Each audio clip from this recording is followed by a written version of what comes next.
Welcome to Release Your Inner Power and Boost Your Week with Ignited Decisions podcast. I'm Shauna B., a life and mindset coach, here to help busy women like you find time, happiness, and ways to fill themselves up in your everyday life. Each week, we dive into real-life challenges, from being a mom to career changes to taking time for yourself, recharging, and personal growth, so you can take action and create this part of your life right now that you truly love. Ready to make this week better than the last? Let's get started.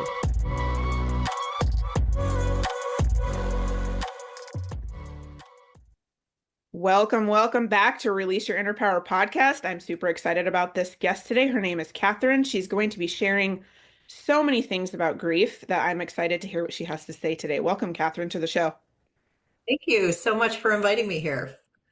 I'm excited. Tell the listeners a little bit about who you are and how you help the world. Oh my goodness, yes. So my name is Catherine McNulty. I am the founder of an organization called Grief Inspired.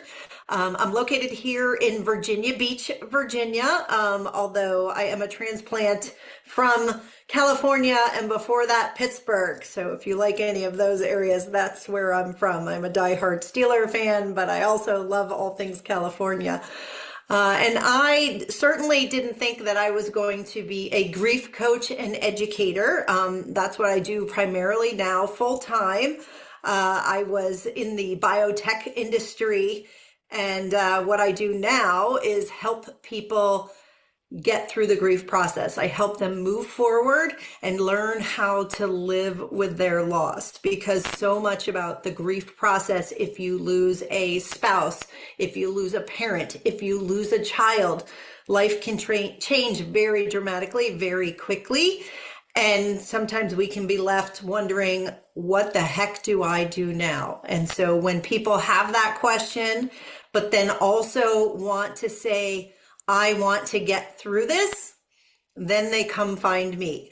And they primarily find me on my YouTube channel. And now I also have a school platform where I educate people and run support groups there as well. Oh, I love school. School is wonderful. I love that. I love that. I can personally say, when you said, when people are ready and to like help them work through it, I lost somebody very traumatically and unexpectedly. And it's so crazy how much it changes in the world and your thought process and how you can get stuck in, it's weird. It's like you're in your own little bubble, and it's like at least for me looking out, I'm like, doesn't everybody know what the heck just happened? And no, because they're not connected to it, but it's just this whole thing of moving through the world and figuring out what the next steps are. And I think what you do is so awesome, because it can change people's lives. Like, helping people through that. Some people get stuck in that trench and they don't come out, and it's years and years and years. And then they're not living anymore. It's almost like they passed with that person, and it can be super traumatic. And so I love that you're doing this, because I know for me, if I knew about it, I'd be like, yes, please help me do this process. Cause you're foggy. You can't think straight. You're like, I don't even know what to do. I barely even want to get up and do the things. And here I am doing work and doing all this, and you're not feeling it until a certain point. So I love this.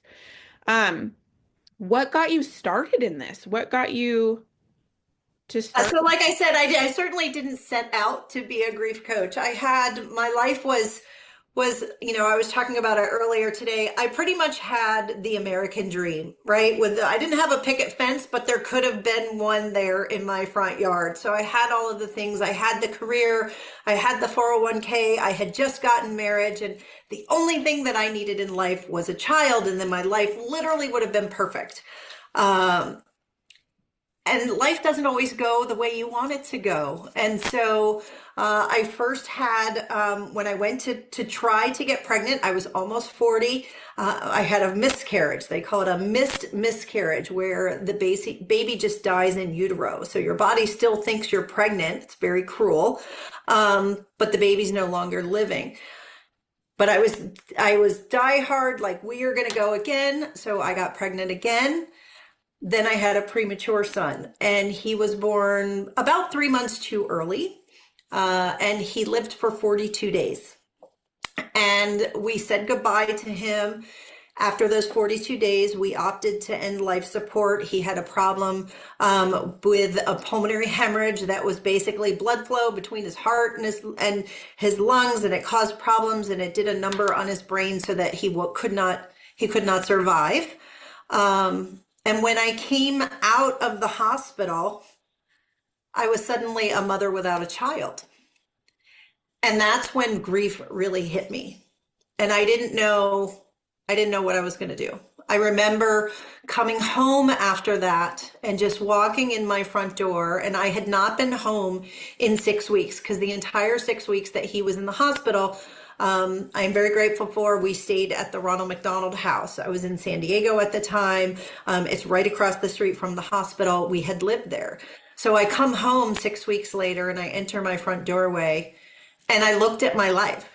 I looked at my house, all the things that I had spent so much time accumulating, and I looked at my life, and I just crumbled, and I just fell to the ground. And I was like, I don't even know what my life is. None of the things that I had spent so much time, my education and the money I was trying to accumulate and the 401k and all of the things, none of that seemed to matter because I didn't have my son. And I was, like I said, I was over 40 at the time. I didn't grieve at that point. I started grieving, but I didn't really lean into my grief because I wanted to have a child. So I got pregnant again. And I was on bed rest the entire pregnancy. Now we knew what to watch out for. And I was able to have my son, Mason, who is now 11. It was very scary. It was very touch and go. But when I got to the 6-week point where I had to go back to work because I was the primary caregiver or the primary provider for our family, I had to leave my son. And the thought of leaving him was anxiety provoking. Like, I just, even thinking about it would cause a panic attack. And so it was so debilitating that I didn't have a choice, right? I encourage people now to get grief support. But at this time, like, I didn't have a choice. I had to go and do something because I couldn't function. And so funny enough, I of course went. I got medicated because that's what they tell you to do. But at the same time, I think the psychiatrist did me a favor because he said, you really need to talk to someone. And so he put me with just the right person. I didn't know it at the time, but she opened my eyes to a different way of looking at the world. Talk about your life changing. I had to rediscover who I was. I had to decide, do I want to live where I want to live? Do I want to hang out with the people that I'm hanging out with? Because grief does crazy things to your relationships. People come in and you're like, why is this person here? And then the people you think who are going to show up, they're gone. They scatter. And so I had to decide, do I want my career to be what it is? Like, do I even like myself, right? Prior to losing my son, I was very competitive. I'd been in the sales arena. People called me aggressive. Certainly, I know there was a compassionate heart underneath all of that because I have it now. But at the time I was very, I'm the youngest of 7. It was compete, win, be driven. Whoever accumulates the most money wins, right? Like that was what I lived. And so anyways, after about 2 years of being miserable is when I found this woman, and she opened my eyes, and I started learning, because what I did know how to do was how to go to school, right? My degree is in biochemistry, and I knew how to do hard things. I knew how to study. And I went to a support group, and this was the week after I lost my son. I went to a support group, and it was for infants. And this is like a scary place to go into a room. I didn't know that there were other mothers who had lost infants too. And I went in this room, and the facilitator, who was the person that I was literally looking up to for just a glimmer of hope, she had brought a cake because it happened to be the 5th anniversary of her baby who had died 5 years earlier. So we're all sitting around in this circle. It's like really scary to come to one of these meetings for brand new. It takes a lot of bravery to ask for support. And she lights the candle and she starts weeping and she starts crying. And I'm just sitting there looking at her like, oh my gosh. But she did me such a favor that day because it was in that moment that I said, oh, heck no. 5 years from now, I am not going to be like this woman, devastated by the loss of my child. I can't do that. That is not who I am. So I said, I'm going to figure this out. And it took me a long time. So it didn't happen instantaneously, but I started educating myself and I started reading about grief and what does it look like? And I started working with my counselors and I started reading all the books and the blogs. And once I got out of my grief, in a sense that when I got to a point where I felt like I had solid footing again, I kind of looked back and I said, man, if I had known some of these things that I know now, this whole thing would have been so much easier. And then I thought to myself, why is no one talking about this? And this was 14 years ago. So YouTube was around, but it wasn't what it is now, right? I think we all kind of go to YouTube to answer all of our problems. And when I had gone to YouTube, I got like clinical responses like, these are the 5 stages of grief. And I was like, this is no good. I wanted somebody to talk to me and just explain to me what's going to happen. What do I need to be prepared for? What do I need to watch out for? And are there any tools or strategies, something that I can use to help me through this journey? And so I started creating those. And that's really where Grief Inspired was formed. And then I kind of just kept going from there, and helping as many people as I can. I've since gotten to the point where I've given up my corporate job and now I'm doing this full time because, again, like we talked on an earlier when you and I were talking, you get to the point where you're like, I need something different. This isn't the right place for me. I know that there's more of a calling on my life that I've been terrified to go after, but it's something that's become so big and I feel like I've helped so many people that I have to just get over my fear and do it. And so here we are continuing to help as many people as I can. And I'm on the trajectory to expand this as much as possible right now. I love that. I love that so much. There's so many, oh my gosh, there's so many things. Okay. I love, I know that was a lot. Sorry. No, it's okay. I love all of it. I'm like, where do I want to go first? Okay. I love that. I love that just you sharing your story, and there's so much relatability here because when you are grieving and when you have lost, kind of like what I was sharing a little bit earlier, you're like, this is my life, or what is my life, because that person is no longer there. And how you came to that, and just like looking, and just it's like the little things of like changing your environment, or them not being there, and all of that, and just coming to that realization, but allowing yourself to feel the feelings, right? You were like, you just broke down and you're like, this is it. But just letting it, like, I call that shedding, like shedding that out, just to like let it go. And like you said, the bravery it took for you to go to a group, like going to groups are so helpful because you never know what you're going to get. Hence the cake and the thing where you're like, that is not me, right? Like there's so many things that you can get from support groups and doing it, but getting that, what do I want to say? I guess it is bravery, but just, and making yourself do it because you're so scared and unsure. And then it's like a really vulnerable thing to do because you are literally taking your pain and going to this group and being like, here is my pain. Hmm. And it's just raw. And so it's hard. At the same time, it's so needed. Sometimes I feel like the biggest payout or the biggest shift or the message we receive, like for example with the cake situation, is in those really vulnerable hard moments that you just do, and then you get your message and you're like, okay, thank you, I got it, and now I want to do something different. It's so interesting how we're like, do this. And it's so hard. And then when we get the message, we're like, I'm so grateful that I did that because now I'm moving in this direction because I gave myself a chance in the hard thing.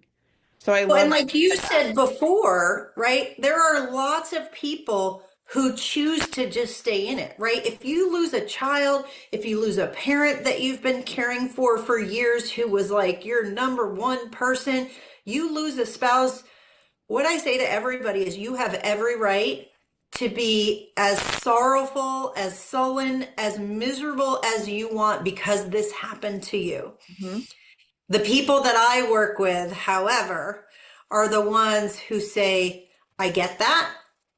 Now how do I deal with this? How do I work through with this? And how do I move forward? Mhm. Yeah, and I love that too because for me in my situation, I had a son at the time who was 5, and I honestly don't know where I would be if it wasn't for my kid because it was very hard for me to work through this. Like it was very hard for me. And I felt like I was just in this fog. And but I found that with him, he was gave me my push, right? Like I need to be a good mom to him. I need to step up to the plate. So I felt the feels. I did the things for quite a while. It was probably like 6 to 8 months where I was just not my normal self. I was still doing the things, but I was not my normal self. But then he was like my little light of I'm showing him how to deal with this. I'm showing him how to handle grief. And I could be his teacher on what could happen with him in the future. And I'm like, what? So I like grabbed onto that, like, use my kiddo to help me, kiddo, like without even realizing it. And that shifted me to go find the help and go talk to somebody and figure that out on how to move forward. It's so crazy how in grief, sometimes we get those messages. I call them like opening doors, right? We'll get the message and we'll like open the door just a crack. And then you're like, oh, wait, there's this whole other step. And every little step that you take, it's not going to like blow your whole world open, but like every little step that you take kind of shows you the next thing and you feel a little bit better.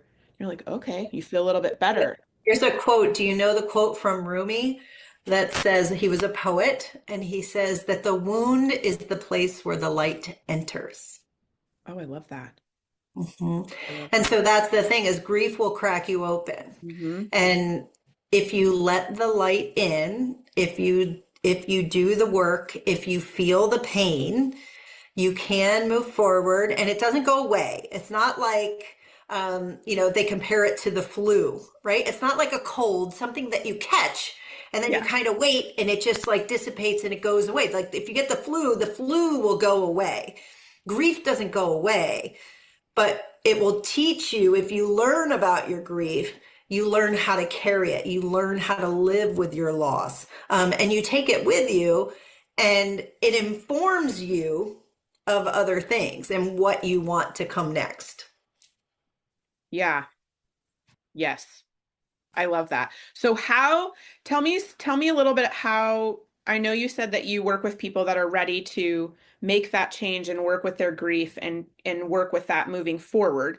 Tell me a little bit about how you do that.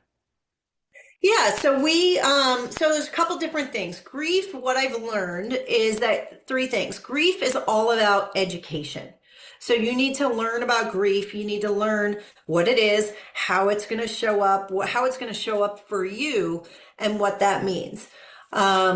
Secondly, you need to experience other people's grief. So you need to hear stories that are similar to your own, right? With the same type of loss. If you lose a parent, if you lose a spouse, if you lose a child, you need to be with other people who have had those similar losses because we are creatures of comparison. But it's also validating. And then you need to be able to actually share your own story and connect with other people and build relationships and be in a space with people who do understand, with people where you can say the things that are actually going through your head and people won't like be like, are you crazy? Mhm. Right. And so the way I do that is, well, my YouTube channel is primarily for education. What I like, we mentioned the school platform earlier. There is, I can provide education in there by way of courses and things. But we also come together twice a week. So it's a paid membership, and then we come together twice a week. And we just get on a call and we either talk about the homework, we talk about, whatever I've put in there that week, or we just talk about what's going on. Because the reality is that when people start to go through things, whether it be, well, I'm dealing with probate, well, I have to start clearing out my husband's things, or, somebody's showing up and I don't know what to say to this person. I don't know how to set a boundary. I don't know how to stop these thoughts. So we call it rumination in grief, where you just think these thoughts over and over again. How do I unravel the shoulds? Like, I feel like I should be better by now, right? Everybody thinks that year mark is when grief is supposed to end. Newsflash, that doesn't happen. So I used to run very definitive 12-week courses, which were good in that they gave people the education. But what I found in those courses is that people developed some of the strongest connections with other people in the course, that at the end of the 12 weeks, it was almost like giving them another loss because now the course was over. And so that's where I've gone to the paid membership, so that people can come in, they can go out, they can stay as long as they want. If they leave for a couple of months and then something comes up, they can come back in, and the same, and we're all still here and we're all still going through it. Because grief is not something that, it doesn't end at the year mark. Sometimes for a lot of people, it starts getting harder at a year mark.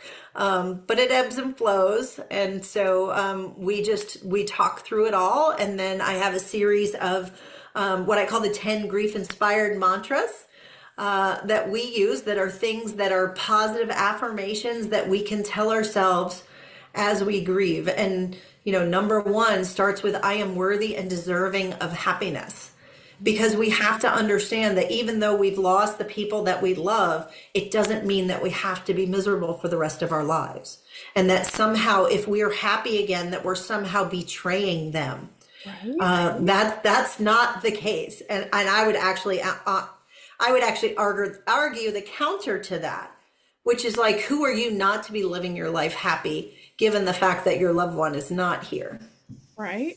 That is so interesting that you say that, because I bounced between both of those for a really long time. Like, I would be like, oh, I can't do that. And then wait, but he would want me to do that. And I just bounced back and forth, back and forth.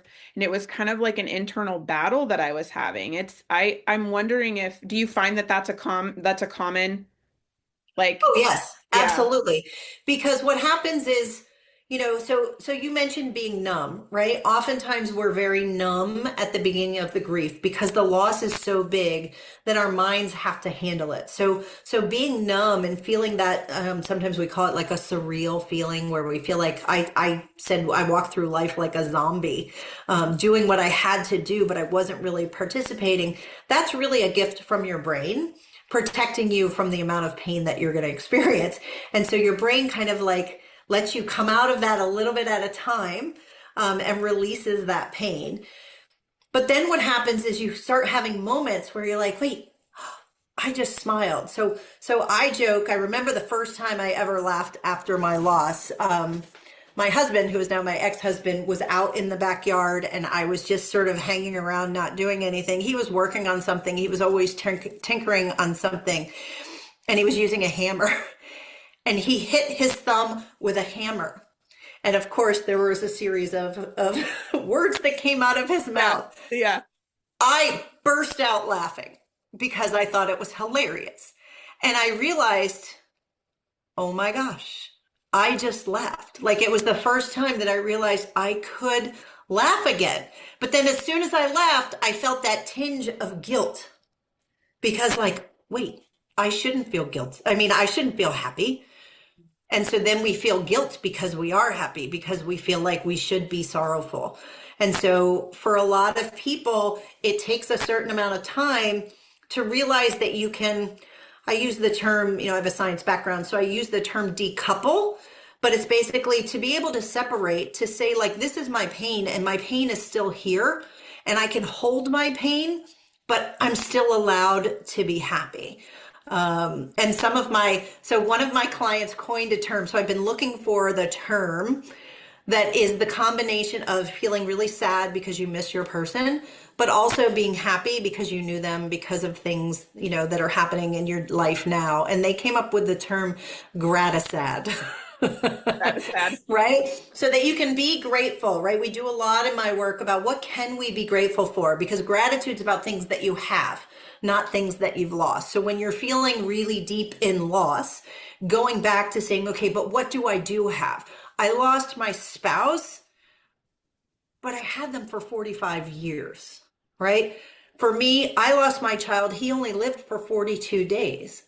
But what a gift that he was. And would I return that? Would I not want him to have been born knowing the pain? Absolutely not. Right? So this gratisad, so you can be sad and grateful in the same moment. I love that. I love that. Tell me how does somebody find you if they want to know more information or, reach out to you and chat with you if they are going through grief and they're ready for moving forward? Yes, absolutely. So I am grief inspired everywhere. So my YouTube channel is grief inspired. I have the school platform, which is what I really recommend people go to first. There's a week of a free trial that you can get in there. You can join our groups. You can talk to us. You can see if you like us. The thing I love about YouTube is people can watch it, people can listen to it, and they immediately know whether or not it's right for them, right? I'm not for everybody. I know that. But watching my YouTube videos will help determine that for you. And then I do work one-on-one with individuals as well. So my email, everyone is welcome to email me at griefinspired@gmail.com. Oh, I love it. I love it. Man, you've really, I love everything that you said, and you laid it out so beautifully, and just how it is possible to get through it, and there is a way, and there is people out there that you can talk to work through it. And I love the sense of community that you're building to be able to release all of that stuff and just have kind of like a love surrounded community that understands all of those things that you're going through, so you don't feel alone and you are validated, but also just to there's something about that community of just having those people that you can rely on when things get hard. So I love that you have that and that you're building that. That is really awesome. So I encourage all the listeners to go look at her YouTube videos and reach out if this spoke to you. And if you have any gems that you want to share and thank for that, please reach out to her and let her know that she helped you on this episode. I love asking every guest that I have on my podcast here, and what do you think that your superpower is? I believe everybody has some sort of a superpower that makes them their own unique selves, and I always like to ask to share that. What do you think yours is? I think if I had to pick just one, because I think I have more than one, but if I had to pick just one, and maybe it's a superpower, but I also look at it as sort of a God-given gift, is my ability to sit in the pain with somebody. Because I think that one of the things that we can all do with anyone who's grieving is be strong enough, courageous enough, and brave enough to be able to sit with somebody who is grieving and not try to fix it.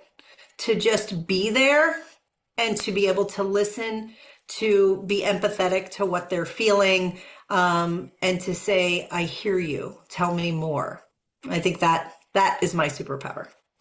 That is great. I love that. That's so good. That's so good. I love that one. Thank you for sharing that. And I also agree with you. I think that we all have many, many superpowers, but I'm very appreciative of the one that you just chose to share. I love that one. That one's great. Well, thank you so much for being here and sharing who you are and your story and how you help. And I love all of the things. There's so many gems, you guys, on here. So I hope that you really love this episode as much as me. Thank you so much.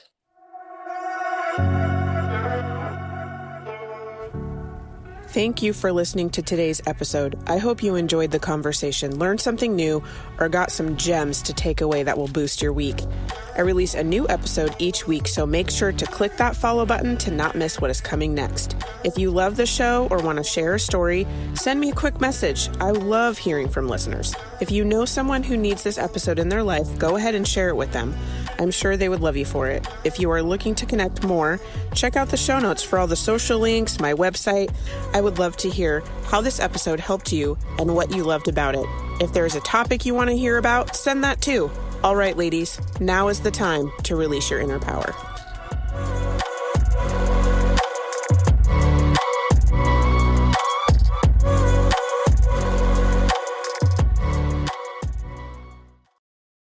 If you're ready to break free from burnout and create a life that actually feels good, I've got you covered.